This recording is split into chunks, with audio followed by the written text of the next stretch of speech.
బెల్లం ముక్క నవ్వులుతూ బయటికి వెళితే సూర్యుడి అనుగ్రహం కలుగుతుంది. సూర్యుడు గ్రహాలకు రాజు. దానివల్ల మీ జాతక దోషాలన్నీ తొలగిపోయి మీరు అనుకున్న పనులన్నీ చక్కగా పూర్తవుతాయి. మీకు మంచి డెవలప్మెంట్ వస్తుంది. అలాగే ఎవరైనా సరే కార్యనిమిత్తమై బయటికి వెళ్ళేటప్పుడు మిరియాలు మీ ఇంటి గడప బయట ఉంచి ఆ మిరియాల మీద మీ కుడికాలు ఉంచి ఆ మిరియాలు తొక్కి మీరు కార్యనిమిత్తమై బయటకు వెళ్ళండి.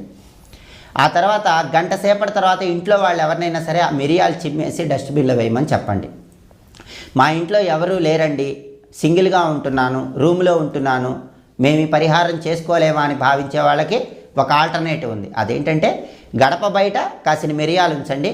మీరు బయటికి వెళ్ళేటప్పుడు మీ కుడి కాలుతో ఆ మిరియాలు తొక్కి వెనక్కి తిరిగి చూడకుండా వెళ్ళిపోండి. మీరు సాయంత్రం ఆఫీస్ నుంచి వచ్చాక మీ డ్యూటీ నుంచి వచ్చాక ఆ మిరియాలు తీసేసి డస్ట్బిన్లో వేయండి. కాబట్టి బయటికి వెళ్ళేటప్పుడు బెల్లం ముక్క నోట్లో వేసుకొని నవ్వులుతూ బయటికి వెళ్ళటం,